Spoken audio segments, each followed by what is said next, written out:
Hello, good evening to you all. कैसे हैं आप सारे लोग और कैसी चल रही है आपकी प्रिपरेशन?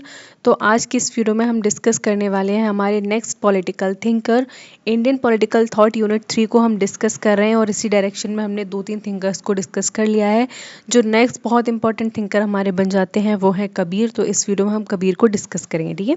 आई होप आपको इससे पहले बर्नी जो मैंने पढ़ाया था वो आपको अच्छे से समझ में आ गया। जलालुद्दीन बर्नी के बारे में मैंने कंप्लीट डिटेल एक वीडियो बनाई थी, देन उसको देखें। देन इसके बाद आप इस वीडियो को देखो, ठीक है। सारे थिंकर्स को आप वन बाय वन कवर करो, क्योंकि ऐसे कोई भी थिंकर नहीं जिसको हम छोड़ दें और क्वेश्चन की पॉसिबिलिटी वहाँ से ना बने, ठीक है। तो आप मेक श्योर करें कि आपने सारे थिंकर्स को अच्छे से पढ़ा है, उनके कॉन्सेप्ट को समझाए, नोट्स बनाए हो प्रॉपर तरीके से, और संडे टू संडे इसका रिविजन भी कर लिया करो ताकि आपको चीज़ें याद रह जाएं, ठीक है। तो आज की इस वीडियो में बहुत अच्छे और बहुत ही अपने प्यारे से थिंकर को डिस्कस करने वाले हैं जिनका नाम है कबीर, संत कबीर जिन्हें कहते हैं, ठीक है। तो कबीर के बारे में हम डिस्कस करें तो कबीर का जो टाइम पीरियड है वो 1440 टू 1515, ठीक है। ये आपको देखोगे, आप मिडल इंडिया की जब हिस्ट्री पढ़ोगे तो आप संत कबीर के बारे में पढ़ते हो, ठीक है। इनका बहुत मेजर कंट्रीब्यूशन रहा है और एक माइस्टिकल सेंचुरी जिसको हम कहते हैं, या फिर जो माइस्टिकल पोइट हैं, संत हैं और सोशल रिफॉर्मर के नाम पे इनको जाना जाता है, ठीक है। And believe to be born in Varanasi, raised in a weaver जुलाहा मुस्लिम फैमिली। और कहते हैं कि इनका जन्म था वो वाराणसी में हुआ था और एक वीवर की फैमिली में इनका जन्म हुआ था। जुलाहा मतलब जो लोग होते नहीं है वो कपड़े वगैरह बुनते हैं, उनको जुलाहा कहते हैं। और मुस्लिम फैमिली में इनका जन्म हुआ था, ठीक है। और इनको जो कबीर हैं उनसे रिलेटेड एक कहानी इस तरीके की और है कि जब वो जुलाहा परिवार था वो नदी के तट पे अपने कपड़े उपड़े सुखा रहा था या कपड़े धो रहा था। देन टोकरी में एक छोटा सा उन्हें बच्चा ऐसा बहता हुआ दिखाई दिया और फिर बस वहीं से उन्होंने इनका नाम रख दिया कबीर, और उन्होंने डिसाइड किया कि इस बच्चे को ये गोद लेंगे और इसको रेस करेंगे, ठीक है। तो ये संत जो कबीर थे वो हिंदू थे, मुस्लिम थे, ये एक डिबेटेबल क्वेश्चन है। जब ये इनकी डेथ होती है तब भी डिबेट रह जाती है कि ये मुस्लिम थे कि हिंदू थे। लेकिन हाँ, एक सेकुलर संत तो जरूर थे, ठीक है। दोनों ही धर्मों का बहुत ज़्यादा रिस्पेक्ट करते थे, ठीक है। मोनोथेइज्म को सपोर्ट करते थे। तो इनके लिए आप इनको अगर हिंदू मुस्लिम पे ना बांटे कि कौन से क्या थे, इनके आइडियाज़ जानने हमारे लिए ज़्यादा इंपॉर्टेंट रहेंगे, ठीक है। And his teachings combine element of Hinduism, Islam and humanism. और इनकी जितनी भी टीचिंग्स हैं वो कॉम्बिनेशन है, ठीक है। एक कंबाइंड एलिमेंट है हिंदुज़म का भी, इस्लाम का भी और ह्यूमैनिज्म का। इसलिए लोग बहुत ज़्यादा क्वेश्चन करते हैं इनके धर्म के ऊपर, ठीक है। इन्होंने इस्लाम के बारे में जितनी अच्छी बातें बताई उसको मतलब स्प्रेड करने की कोशिश की, उतनी ही अच्छी बातें उन्होंने हिंदुज़म के बारे में बताई। और सबसे ज़्यादा उन्होंने सबसे ऊपर जो रखा वो मानवता को रखा, जिसको ह्यूमैनिज्म कहते हैं, ठीक है। उन्होंने मनुष्य को सेंटर में रखा और जो सुपरस्टिशन होता है, जो धर्म होता है, उसको सेकेंडरी रखा कि ह्यूमन लाइफ में ये इतना ज़रूरी नहीं है जितना ज़रूरी है आपके अंदर का जो मानवता है, या फिर आपके अंदर की जो सोल है उसको प्योर रहना चाहिए, ठीक है, दूसरों के प्रति। इस तरीके की बातें कही उन्होंने। एंड सेंट्रल मैसेज की इनकी बात की तो यूनिटी ऑफ गॉड के बारे में बात करते हैं, ठीक है, कि सारे धर्म भगवान एक ही हैं। जिस तरीके से हम कहते हैं कि हम भगवान को अलग अलग नाम से जाते हैं, चाहे अल्लाह कह लो, राम कह लो या कबीर कह लो, कुछ भी कह लो, लेकिन सारे भगवान कैसे हैं, एक ही हैं। इक्वलिटी ऑफ ह्यूमन बींग्स की बात करते हैं कि सारे मनुष्य क्या है, एकदम से इक्वल है, ठीक है। इन डिस्क्रिमिनेशन जब इंडिया में फैला हुआ था मिडिल टाइम में, बहुत ज़्यादा ऊंच नीच जात पात फैला हुआ था, तब ये एक मैसेज देते हैं सोसाइटी को कि नहीं, सारे ह्यूमन बींग्स कैसे हैं, इक्वल हैं। और रिजेक्शन ऑफ रिचुअल्स की बात करते हैं कि जितने भी तुम जो कर्म कांड करते हो, धार्मिक कितने बने फिरते हो, अननेसेसरी चीज़ें कर रहे हो धर्म के नाम पे, वो सारी चीज़ें क्या होनी चाहिए, बंद होनी चाहिए, ठीक है। तो ये सुपरस्टिशन के बिल्कुल अगेंस्ट थे, उसके खिलाफ ये बहुत बोलते थे, ठीक है। बहुत क्या मतलब, अच्छा अच्छा ही बोलते थे। तो काफ़ी सारी चीज़ें हैं जो हम इनके बारे में डिटेल में पढ़ेंगे, ठीक है। नेक्स्ट हम इनका हिस्टोरिकल बैकग्राउंड सबसे पहले समझेंगे। तो पीरियड ऑफ भक्ति and Sufi movement in middle India. अगर आपने हिस्ट्री को पढ़ा है, हर बार मैं कहती हूँ कि जो पॉलिटिकल साइंस है वो हिस्ट्री से काफ़ी चीज़ें रिलेटेड होती हैं, ठीक है। कि किस टाइम पीरियड में किस तरीके के सोशल मूवमेंट्स आए, सोशल चेंजेस आए, जिस तरीके से ये जो बोल सकते हैं एक आइडिया है वो बना है, ठीक है। देखो, आज के मेरे आइडियाज़ बहुत डिफरेंट होंगे। अगर मैं मॉडर्न डे सोसाइटी की बात करूँ तो मेरी जो थॉट है, मेरे जो आइडियाज़ बहुत प्रोग्रेसिव होंगे। मैं बहुत अच्छी अच्छी बातें करूँगी। लेकिन वहीं अगर मैं मिडल टाइम में मतलब पैदा हुई होती और मिडल टाइम में हम सारे लोग रह रहे होते, तो मैं हो सकता है पिछड़ी सोच की होती थोड़ी सी, मैं कंजर्वेटिव होती, मैं इन सब ऑर्थोडॉक्सी को बहुत सपोर्ट करती। तो ये सब टाइम पीरियड पे डिपेंड करता है तुम किस एरा में जन्म हुए हो, ठीक है। और अगर मैं इसमें हूँ और मैं आप लोगों से बस इल्यूजन वाली बातें करूँ कि हम लोग जैसे कारों में उड़ रहे हैं, हम लोग एरोप्लेन को अपने हाथ से उड़ा रहे हैं, तो ये भी क्या है, ये एकदम डिस्कार्ड कर दो, चलो हटो। मतलब जिनका कोई रिलेवेंस नहीं है, जिनको आप रिलेट नहीं कर पा रहे हो, उन चीज़ों को हम नहीं पढ़ते हैं, ठीक है। पॉलिटिक में बहुत करोड़ों थिंकर्स होंगे आई थिंक, मतलब करोड़ों ही होंगे, सबकी अपनी अपनी पॉलिटी को लेके सोच है, क्योंकि हम एक पॉलिटिकल सिस्टम में रह रहे हैं। तो हम सबको क्यों नहीं पढ़ते, क्योंकि सबकी इतनी वैलिडेशन नहीं है, सबके आइडियाज़ इतने ज़्यादा एडजस्टेबल नहीं है, सबके आइडिया इतने प्रोग्रेसिव नहीं है। जो आइडियाज़ हमारी सोसाइटी में हमें देखने को मिलते हैं या फिर सोसाइटी में किसी भी प्रॉब्लम को एड्रेस करते हैं, हम उन्हीं चीज़ों को क्या करते हैं, पढ़ते हैं। तो आप अगर मिडल इंडिया की बात करें तो अब भक्ति और सूफी मूवमेंट का दौर था, ठीक है। भक्ति मूवमेंट सूफी मूवमेंट का था। आपने भक्ति मूवमेंट में ये रामानंद हो गए, कबीर हो गए और ये मीराबाई हो गए, तो ये लोग क्या करते थे, ये भगवान के उसमें बहुत ज़्यादा लीन रहते थे इनकी भक्ति में, और पोएम्स लिखते थे, गाने लिखते थे। और जो सूफी संत हुआ करते थे वो दरगाह पे जाके मंडली बना के ये कव्वाली गाया करते थे। तो ये जो आज आप प्रेजेंट कव्वालियाँ वगैरह सुनते हो, ये जो ट्रेडिशन है बहुत बहुत पुराना है, ठीक है। तो इसी पीरियड में जन्मे हैं कौन, Kabir. And mark by religious intolerance, caste oppression and social inequality. और इन्होंने भाई वो सारी चीज़ें देखी हैं जो मेडुअल इंडिया में थी। रिलीजियस टॉलरेंस, इनटॉलरेंस एक्चुअली, ठीक है, मतलब जो भाई रिलीजन को फॉलो नहीं कर रहा है भाई, उनको मारा तोड़ा जा रहा है, कन्वर्ट कराया जा रहा है ज़बरदस्ती, या फिर धर्म में जिस तरीके की बुराइयां थी, अगर हिंदुज़म की ही बात कर लें तो कास्ट सिस्टम इतना रिजिड था, बटा हुआ था कि बिल्कुल भी सोशल मोबिलिटी पॉसिबल नहीं थी, और लोग कास्ट को बहुत ज़्यादा अपनी जान से भी ज़्यादा ऊपर मानते थे, ठीक है। दूसरा, कास्ट का ऑपरेशन यहाँ पे डिस्कस किया गया, किस तरीके से बड़ी जात के लोग छोटी जात के लोगों को बहुत ज़्यादा क्या करते थे, परेशान क्या करते थे, उनको उनको बहुत ज़्यादा ही परेशान किया करते, ठीक है। आप मिडल टाइम की बात करो तो ये चीज़ें बहुत ज़्यादा थी। आप डिफरेंट डिफरेंट सोर्सेज उठा के देख लो, बुक्स पढ़ के देख लो, तो आपको खुद पता लग जाएगा। मतलब ऐसे ऐसे लोग थे कि जिनकी परछाई को भी ये लोग बर्दाश्त नहीं करते थे, और जो बहुत ज़्यादा नीचे कास्ट के लोग थे उनका देखना, वो तो नज़र उठा के देख भी नहीं सकते थे, मतलब किसी को, वो सिर्फ ज़मीन को ही देखते थे, ठीक है। और एक सर्टेन टाइम के बाद उनका निकलना भी मना कर दिया जाता था।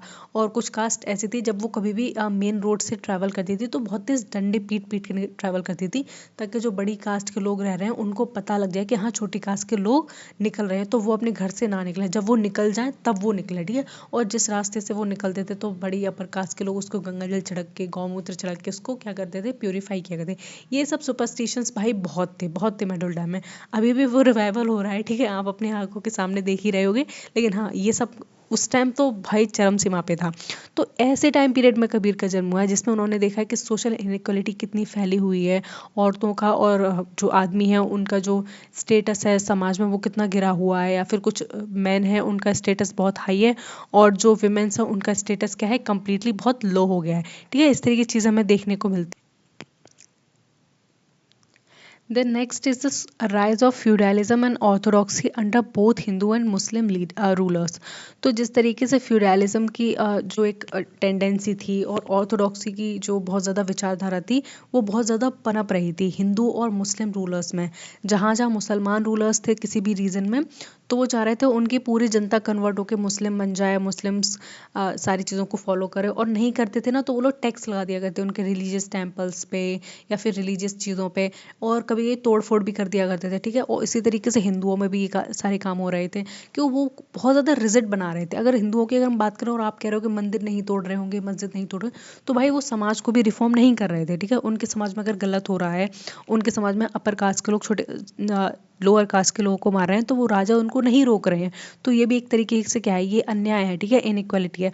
तो ये सारी चीज़ों के अगेंस्ट जो प्रैक्टिकल जो थॉट्स डेवलप हुए कबीर के, वो बहुत ज़्यादा इंपॉर्टेंस रखते हैं पॉलिटिकल साइंस में। Then Kabir thought emerge as a reaction against organise religious dogma.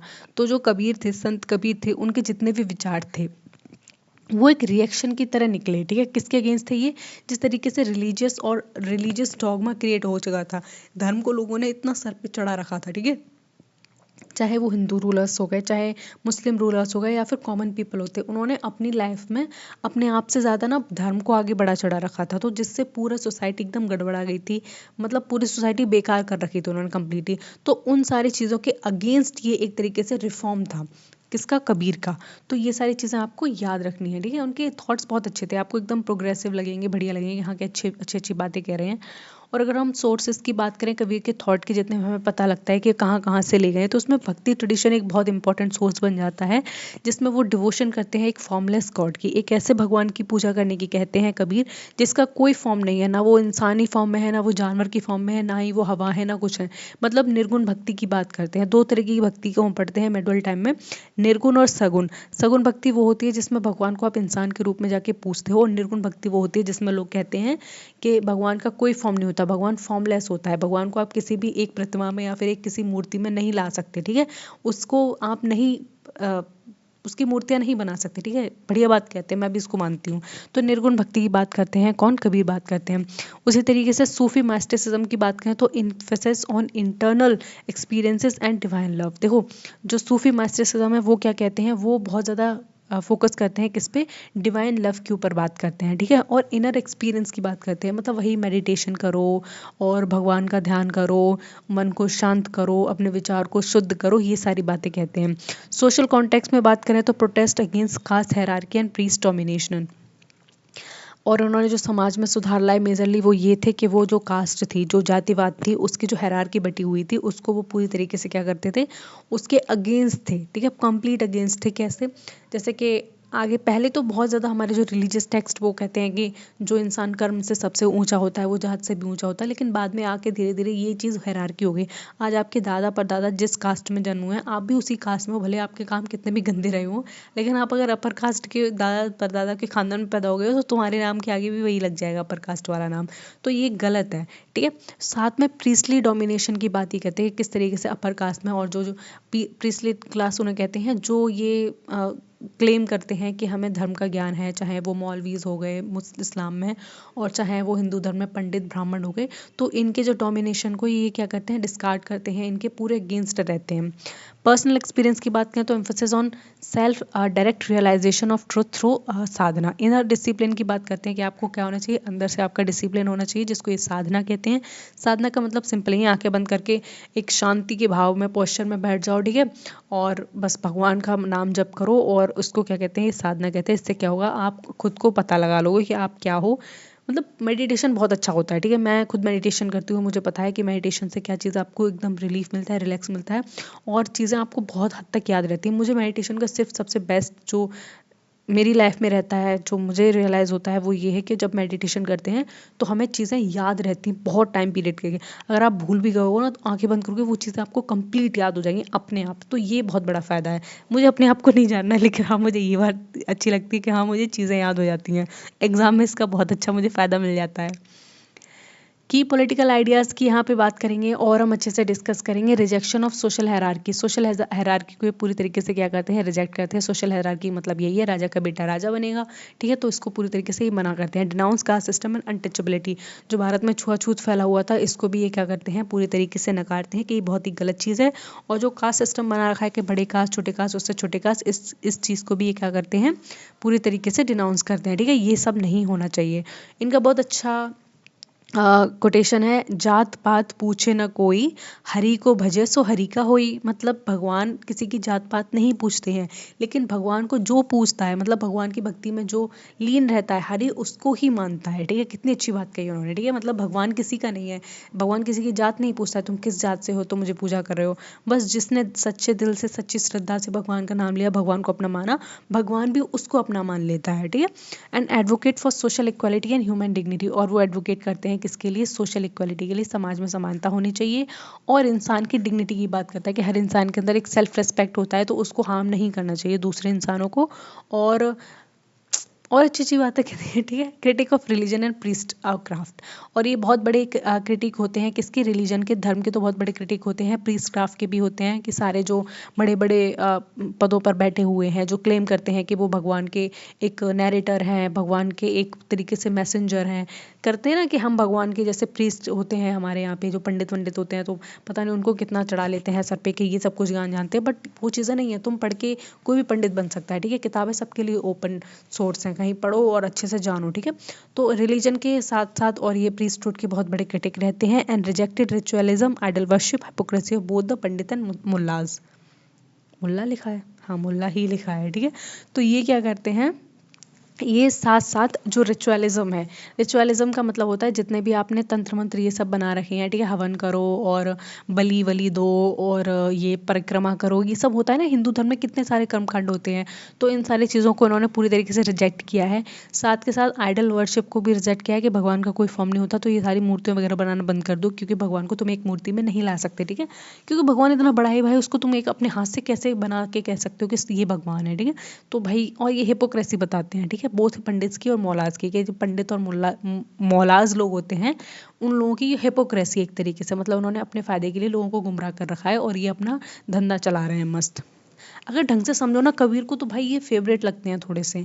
Emphasise universal religious based on truth and learn love, तो ये क्या करते हैं, एक यूनिवर्सल रिलीजन की बात करते हैं, ऐसा धर्म जिसमें सारे लोगों की सम्मति हो, ठीक है, और ऐसा धर्म जो ट्रुथ पे और लव पे बेस्ड हो, ठीक है, सच्चाई हो जिस धर्म में, और दूसरा क्या हो, प्यार करना सिखाता हो आपस में। Concept of God and religion की जब ये बात करते हैं, तो ये वन सुप्रीम रियलिटी की बात करते हैं, जिसमें ये कहते हैं कि राम, अल्लाह, हरी सब क्या है, एक ही हैं, ठीक है, सबके अलग अलग नाम है, भगवान सिर्फ एक ही है, ठीक है, ये बात सच है, हाँ सच है बिल्कुल। तो ये कहते हैं कि सिर्फ एक ही सुप्रीम आइडेंटिटी है, एक सुप्रीम रियलिटी है। तुम किसी भी, चाहे एक मुसलमान अगर नमाज पढ़ रहा हो या फिर एक हिंदू प्रार्थना कर रहा हो, तो भाई वो प्रेयर और वो उसकी नमाज ना सिर्फ एक तक जा रही है, ठीक है, वो एक ही है, फॉर्मलेस गॉड एक ही है। चाहे तुम उसको राम कह दो, चाहे अल्लाह कह दो, चाहे हरि कह दो, बस वो है एक ही, ठीक है। सबकी बातें एक ही जैसी जा रही हैं। अगर सब अलग अलग होते तो हम इंसान अलग अलग बनाए जाते ना, मतलब दो पैर मेरे मुझे दिए हैं, तो मुसलमानों को दो पैर क्यों दिए हैं, क्रिश्चियंस को दो पैर क्यों दिए हैं, उनके भगवान उनको थोड़ा अलग बनाते ना, सबके मॉडल्स थोड़े अलग अलग होते, बट नहीं, सारे मॉडल्स सेम है। मेरा मतलब है सारे ह्यूमन बींग्स दिखने में सेम है, तो भाई एक ही की क्रिएशन है सारे के सारे, ठीक है। मुझे ये लगता है कि हम लोग इतना लड़ते हैं भगवान के नाम पे नीचे पृथ्वी पे, कि ये राम है, ये अल्लाह है, ये वो, मुझे लगता है कहीं वो राम अल्लाह मस्त भाई पार्टी कर रहे होंगे आसमान में बैठ के, और हम लोगों पे हंस रहे होंगे कि देखो ये क्या कर रहे हैं, ठीक है। एडवोकेट निर्गुण भक्ति फॉर्मलेस गॉड, और ये एडवोकेट करते हैं किसके लिए, निर्गुण भक्ति के लिए, ऐसे भगवान की भक्ति के लिए कहते हैं जिसका कोई भी फॉर्म नहीं है, ठीक है, ना वो जानवर की फॉर्म में है, ना वो मनुष्य की फॉर्म में, ना चींटी की फॉर्म में, किसी फॉर्म में नहीं है, ऐसा भगवान की बात करते हैं Kabir. Oppose sectarianism promote spiritual democracy, ये एक स्पिरिचुअल डेमोक्रेसी की बात करते हैं। और जो सेक्टेरियन जैसे बोलते हैं ना कि गुट बना लेते हैं, अपनी अपनी गुटों की राजनीति करते हैं, तो उसको भी क्या करते हैं, पूरी तरीके से डिस्कार्ड करते हैं। अगर एक पॉलिटिकल स्ट्रक्चर में हो तो सर्वसम्मति होनी चाहिए, सारे लोग हैं उसमें, क्या होना चाहिए, पार्टिसिपेटरी होनी चाहिए। Religion for Kabir was a moral and ethical way of life, not a set of rituals. देखो बिल्कुल सही बात, इस बात पे तो मैं भी फोकस करती हूँ और मैं भी मानती हूँ कि जो रिलीजन होता है वो हमें सिर्फ और सिर्फ इथिकल और मोरल वे ऑफ लाइफ देता है। हम अपनी पूरी ज़िंदगी कैसे जिएंगे, हम सही ज़िंदगी, हम सही रास्ते पर ज़िंदगी और कैसे चलेंगे, तो हमें धर्म को फॉलो करना चाहिए, ठीक है। जो लोग धर्म को फॉलो करते हैं वो इथिकल लाइफ जीते हैं, मोरल लाइफ जीते हैं, वरना आप इसकी रियलिटी से मुझे लगता है कम्प्लीटली डिफरेंट है, ठीक है। अगर मुझे सुबह 4 बजे उठना है, 4 बजे पूजा करनी है, सूर्य का नमस्कार करना है, अपनी पढ़ाई करनी है, और रात में संध्या होने से पहले खाना खा लेना, तो ये एक बहुत ही डिसिप्लिन लाइफ हो जाती है। तो ये एक मोरल कंडक्ट बोला जाता है, अ वे ऑफ लाइफ है, ठीक है। इसको आप फॉलो करोगे ना और अपने काम करते जाओगे, तो बहुत अच्छी आपकी लाइफ रहेगी। तो रिलीजन हमें सिर्फ और सिर्फ एक लाइफ प्रोवाइड करता है कि हम अपनी ज़िंदगी ऐसे जीनी चाहिए। वो मैं तो बस ये मानती हूँ कि रिलीजन जो होता है वो भगवान को प्रोवाइड करता ही नहीं है, भगवान का कॉन्सेप्ट देता ही नहीं, वो हमें सिर्फ डिसिप्लिन में रखना सिखाता है। जो रिलीजन को फॉलो करता है वो इंसान डिसिप्लिन में रहता है, माइंड का कॉन्सेंट्रेशन उसका अच्छा रहता है, क्योंकि वो मेडिटेशन करता है, वो उसके अंदर एथिकल और मोरल वैल्यूज़ आ जाती हैं, वो अपने बारे में अच्छा सोचता है, साथ ही साथ दूसरों के बारे में भी सोचता है, ठीक है। और ये कोई सेट ऑफ रिचुअल्स की बात नहीं करता है, आपको कोई रिचुअल्स नहीं है परफॉर्म करने हैं, कोई ऐसे आपको बहुत ज़्यादा यज्ञ नहीं करने हैं, बहुत बड़े बड़े बलि नहीं देनी है, और कर्मकांड नहीं कर रहे हैं। तो ये जो सारी चीज़ें जितनी भी रिलीजन ने हमें सिखाई है, वो सिर्फ और सिर्फ हमें डिसिप्लिन बनाने के लिए सिखाई हैं और हमें एक अच्छी लाइफ देने के लिए सिखाई है। बट अब सोचो हम कितने बारबेरियन टाइप के होते हैं, कोई धर्म नहीं है, लोग धार्मिक नहीं है, मोरल वैल्यूज़ नहीं जानते हैं, एथिकल वैल्यूज़ नहीं जानते हैं, एक दूसरे को रेस्पेक्ट नहीं कर रहे हैं। हमारे अंदर जो इमोशंस है ना, हमारे अंदर जो मर्ज़ी है, वो धर्म से आती है ज़्यादा से ज़्यादा, ठीक है। तो धर्म बस हमें यही सिखाता है, यही सारी चीज़ें दी हैं धर्म में हमें, तो बस उन चीज़ को एम्ब्रेस करो, ठीक है। नेक्स्ट पढ़ेंगे सोशल फिलॉसफी के बारे में, क्या कहते हैं Kabir Singh. Advocated for egalitarian society based on love tolerance and justice. तो ये एडवोकेट करते हैं एगैलिटेरियन सोसाइटी की, एक ऐसा समाज होना चाहिए जो लव मतलब जिसमें प्यार होना चाहिए, टॉलरेंस होना चाहिए और जस्टिस होनी चाहिए, ठीक है। Criticise brahminical dominance and patriarchal norms, और ये क्या करते हैं, बहुत ज़्यादा क्रिटिसाइज करते हैं ब्राह्मणिकल डोमिनेंस को कि जिस तरीके से ब्राह्मणों ने पूरे समाज पे अपना राज जमा लिया है वो उसको पूरी तरीके से क्रिटिसाइज करते हैं। साथ के साथ जो पितृसत्तात्मक जो समाज बन गया है उसको भी क्या करते हैं, बहुत ज़्यादा डिनाउंस करते हैं कि नहीं भाई सारी की सारी जो मतलब ऐश है, ये सारे सारे जो प्रिविलेजेस है वो सिर्फ एक जेंडर को दे दिए गए हैं, मैन को दे दिए गए हैं, विमेंस को बहुत बहुत तरीके से ओप्रेस किया जा रहा है, ये कम्प्लीटली क्या है, गलत है, ठीक है। इस तरीके की बातें भी कहते हैं। Stress on universal brotherhood Vasudhaiva Kutumbakam. साथ ही क्या कहते हैं, ये कहते हैं ये पूरी दुनिया की यहाँ पे उन्होंने बात कर दी है, वो भाईचारे पर चलती है जिसको इन्होंने वासुदेव कुटुंबकम कहा है कि ये पूरे संसार है, हम उसके कर्ता धर्ता हैं और हम क्या है आपस में, हमारे अंदर क्या है, भाईचारे की सद्भावना है। ये कौन कहता है, कबीर कहते हैं, ठीक है। Condemn materialism and greed emphasise simple living, और ये कहते हैं कि तुम्हारे अंदर जितना भी मटेरियलिज्म है, मतलब ये ले लो वो ले लो ये कर लो वो कर लो, तुम जितना भौतिक वस्तुओं से चिपके हो और जितना तुम लालची बन गए हो उन सबको छोड़ दो, ठीक है। एक सिंपल सी जिंदगी दो, एक अच्छा साधारण कहते हैं ना सादा जीवन, उच्च विचार वाली जिंदगी आपको जीनी चाहिए, और जो मटेरियल और ग्रीड है उन सबसे जल्द से जल्द छुटकारा पा लेना चाहिए, ठीक है। अच्छी बात कहते हैं भाई, समझनी चाहिए, ठीक है। यहाँ तक चीज़ें समझ में आई आपको अच्छे से। नेक्स्ट हम इसमें देखेंगे इथिकल एंड मोरल विजन, देखेंगे किस तरीके से रहा है कबीर सिंह का, कबीर जी का कह रही हूँ, कबीर सिंह मत समझ लें, ठीक है। कबीर संत कबीर की बात हो रही है, बार बार कबीर बोल रही हूँ तो मेरे कबीर सिंह निकल रहा है मुँह से, और कुछ नहीं है। Ethics rooted in truth and compassion, karuna. तो ये कहते हैं जो इथिक्स होती है, ठीक है, जो हमारी इथिक्स को हिंदी में क्या कहते हैं, आई डोंट नो। तो जो इथिक्स होते हैं, इथिक्स का मतलब होता है जब हम सही रास्ते पे चलते हैं, वो कहाँ रूट करता है, ट्रुथ में, मतलब हमेशा आपको सत्य बोलना चाहिए, कभी झूठ मत बोलो, कभी गलत मत बोलो, और साथ साथ कंपैशन, करुणा, आपके अंदर मर्सी होनी चाहिए। भाई कैसे ह्यूमन बींग हो अगर आपके अंदर मर्सी नहीं है, कोई कहीं सड़क पे पिट रहा है या कोई जानवर कहीं पे सड़क पे मार खा रहा है किसी से, तो अगर आपके पास आपके अंदर मर्सी नहीं है कि उसको भाई उसकी स्टिक छीन के उसी में चार लगा दो, कैसे इंसान हो भाई, बहुत गंदे इंसान हो फिर तो। करुणा तो भाई सबके अंदर होनी चाहिए। An importance of inner purity over outer rituals, और इनका मानना है कि आपकी मन की शांति बहुत ही ज़्यादा ज़रूरी है दिखावे से, ठीक है। दिखावा कम करो, बस मन की शांति को आप ज़्यादा महत्वता दो। Idol individual Sant, one who practice humility, self control and devotion. इनका मानना है जो सही व्यक्ति होता है, आइडल इंडिविजुअल की बात की है तो उसको संत बताया है, सही व्यक्ति को उन्होंने संत बताया, और संत ऐसा व्यक्ति होता है जो क्या करता है, ह्यूमिलिटी, सेल्फ कंट्रोल और डिवोशन को क्या करता है, प्रैक्टिस करता है। पॉलिटिकल रिलेवेंस देखेंगे कबीर के थॉट के क्या रहे हैं। His idea indirectly shape political ethics and social justice in India. अगर इनके आइडियाज़ की हम बात करें तो वो इनडायरेक्टली शेप करते हैं पॉलिटिकल एथिक्स को, सोशल जस्टिस को भारत में, ठीक है। अब जिस तरीके से सोशल जस्टिस की हम बात करें, सोसाइटी में इनइक्वालिटी नहीं होनी चाहिए, अनटचेबिलिटी का डिनाउंस होना चाहिए, मैन एंड विमेंस के बीच में जो इनइक्वल और जेंडर डिस्क्रिमिनेशन चीज़ें हैं वो बिल्कुल नहीं होनी चाहिए, तो यही तो सोशल जस्टिस का बेस है जो कि हमें हमारे पॉलिटिकल इंस्टीट्यूशन में देखने को मिलता है।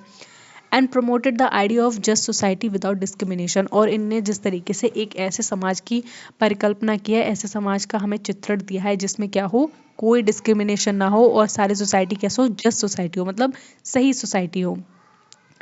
And he inspired later reformers like Mahatma Gandhi, Rabindranath Tagore and Ambedkar, और बाद में चल के इन्होंने कई सारे रिफॉर्मर्स को क्या किया, बहुत ज़्यादा इंस्पायर किया है, जिसमें महात्मा गांधी इंपॉर्टेंट है, रविन्द्रनाथ टैगोर इंपॉर्टेंट है, और साथ के साथ अम्बेडकर भी बहुत ज़्यादा इंपॉर्टेंट है। And his teaching foster communal harmony and secularism, और इनकी जितने भी भावना इनकी जितने भी क्या है टीचिंग्स हैं, जितने भी इनकी शिक्षा है, वो एक तरीके से कम्युनल हार्मनी को क्या करती हैं, स्टैब्लिश करती हैं। कम्युनल हार्मनी का मतलब होता है हिंदू मुस्लिम सिख ईसाई हम सब आपस में भाई भाई, ठीक है। ये वाला जो वो है ना, इसको ये क्या कर रहे हैं, स्टैब्लिश करने की कोशिश कर रहे हैं, और एक सेकुलरिज्म के आइडिया को ये क्या कर रहे हैं, प्रमोट कर रहे हैं कि सारे धर्म क्या है, एक बराबर है, और सारे धर्मों में क्या होनी चाहिए, सद्भावना होनी चाहिए, ठीक है। ये बहुत अच्छी बात कह रहे हैं। इंडिया आज एक सेकुलर नेशन भी है, ठीक है। Kabir and modern political value, Kabir को और मॉडर्न पॉलिटिकल वैल्यूज़ को हम साथ में पढ़ेंगे। Equality is the basis for democracy, equality है तो आज भारत में जो बेसिस है, भारत में जो डेमोक्रेसी है उसका बेसिस क्या है, इक्वालिटी है। इक्वालिटी है तभी तो 18 साल की चाहे लड़की हुई चाहे लड़का हुआ वो वोट दे सकते हैं। मैं अगर 18 साल पे कोई फॉर्म डाल सकती हूँ, ठीक है, तो वो लड़का भी फॉर्म डाल सकता है, कोई भी डाल सकता है। तो ये क्या है, समानता है इन चीज़ों में। दूसरा क्या है, टॉलरेंस की अगर हम बात करें, it is a core of secularism. Tolerance का मतलब यही होता है जब आप किसी चीज़ को टॉलरेट कर लेते हो, ठीक है, दूसरे धर्मों को आप टॉलरेट कर रहे हो, दूसरे धर्मों को आप रिस्पेक्ट दे रहे हो, तो एक सेकुलरिज्म का बहुत इंपॉर्टेंट कॉन्सेप्ट निकल कर आता है। यूनिटी ऑफ मैनकाइंड की बात करते हैं जिसमें फाउंडेशन ऑफ कॉस्मोपॉलिटिज्म की बात करते हैं, सोशल जस्टिस की बात करते हैं जिसमें क्या है, वेलफेयर स्टेट की बात करते हैं, ठीक है। और मैनकाइंड की जब ये बात करते हैं तो वासुदेव कुटुंबकम का बहुत अच्छा आइडिया देते हैं कि अब सारे सर्वधर्म मतलब सम्मान है, साथ के साथ क्या है, पूरी दुनिया एक आपस में भाईचारे की तरह रहनी चाहिए, क्योंकि ये दुनिया किसकी है, हम सबकी है, तो हमें मिलजुल के रहना चाहिए, ठीक है। इनके इंपॉर्टेंट बुक्स को आप प्लीज़ अच्छे से देख लेना, क्योंकि यहाँ से क्वेश्चन पूछे ही पूछे जाते हैं। कबीर के जो वर्सेस हैं वो देखो बीजक में लिखी गई, जो कि 3 पार्ट्स में डिवाइडेड है, जिसे रामायणी, सबद और साखी कहते हैं, ठीक है। और कबीर की ग्रंथावली में हमें इनके आइडियाज़ देखने को मिलते हैं, और आदि ग्रंथ में भी जो सिख स्क्रिप्चर है इसमें भी इनके हाइम्स को हम देखते हैं, ठीक है। कबीर के दोहे तो आप बचपन से ही पढ़ते आ रहे हो, हमने भी बहुत पढ़े हैं भाई, तो कबीर को तो कौन नहीं जानता। And it is also written in vernacular Hindi dialect Awadhi और ब्रज, और इनके जितने भी जो हाइम्स वगैरह हैं वो अवधी और ब्रज में लिखे गए हैं, और वर्नाकुलर हिंदी डायलेक्ट मतलब जिस रीजन में रहते थे वहाँ की लोकल भाषा में लिखे हैं। ऐसा नहीं है कि भाई कबीर हैं और इंग्लिश में कुछ चीज़ें लिख रहे हैं जो समझ में ही ना है, ठीक है। एक्सेसिबल टू कॉमन पीपल, जो आम आदमी आराम से समझ ले, उसी भाषा में उन्होंने क्या किया है, उन्होंने अपने सारे थॉट्स को डिस्कस किया है, ठीक है। अगर आप समझ नहीं पा रहे हो कि क्या लिखा है क्या नहीं लिखा है, तो क्या मतलब है आपको थॉट्स देने का। कबीर के रिलेवेंस को टुडे हम डिस्कस कर लेते हैं, इनका आज के टाइम में क्या रिलेवेंस है। He is relevant in contemporary times of religious intolerance and social inequality. Bharat में या फिर दुनिया भर में आज के समय में जो आप देखते हो, इतने ज़्यादा हम लोग रिलीजियसली इंटॉलरेंट हो गए हैं। कोई हमारे धर्म के खिलाफ एक बात कह देना, हम सुनने से पहले उसका सर फोड़ देते हैं, भाई गलत है, सुन लो क्या कह रहा है, गलत कह रहा है तो मार दो, लेकिन यार सुन लो पहले, ठीक है। और सोशल इनइक्वालिटी तो बहुत फैली हुई है अभी भी, आप अगर और बढ़ते टाइम, और ये जो आगे का टाइम आ रहा है तो बढ़ती ही जा रही है, खत्म होने, हम प्रोग्रेसिव सोसाइटी की तरफ, पता नहीं डिग्रेडेड सोसाइटी की तरफ बढ़ रहे हैं, मुझे समझ में ही नहीं आता है। जहाँ पे मेरा प्रोग्रेसिव माइंड होना चाहिए, मॉडर्नाइजेशन की तरफ जाना चाहिए, अच्छी अच्छी हमें इन्वेंशंस करनी चाहिए और हमें चीज़ों को पढ़ना चाहिए, समझिए, वहाँ पे हम पता नहीं क्या ही कर रहे हैं, ठीक है। प्रोमोट इंटरफेथ हार्मनी, और ये क्या कहते हैं, प्रमोट करते हैं इंटरफेथ हार्मनी को, इक्वालिटी को और ह्यूमन डिग्निटी को, ठीक है। And his call for truthful life and moral governance resonate with the modern democracy, और इसके जितने भी आइडियाज़ हैं, चाहे वो ट्रुथफुल लाइफ की हो गई, ट्रुथफुल लिविंग की हो गई और मोरल गवर्नेंस की हो गई, वो सब हमें क्या देखने को मिलते हैं, मॉडर्न डेमोक्रेसी में देखने को मिलते हैं। ठीक है, तो यहाँ पे सब कुछ हमने डिस्कस कर लिया है संत कबीर के बारे में। आई होप आपको समझ में आया होगा, समझ में नहीं आया तो वीडियो को दोबारा देख लेना, इंपॉर्टेंट नोट्स बना लेना, ठीक है। और हाँ, इनको पढ़ना बहुत ज़्यादा इंपॉर्टेंट है, समझ में तो आ गया होगा, नहीं आया तो दोबारा देख लेना एक बार वीडियो, और क्या जा रहा है, ठीक है। तब तक ख्याल रखो अपने, पढ़ते रहो, ठीक है। एग्ज़ाम भी करीब है तो बढ़िया तरीके से पढ़ते रहो, और मेरे चैनल को सब्सक्राइब कर लेना और पढ़ते रहो। बाय।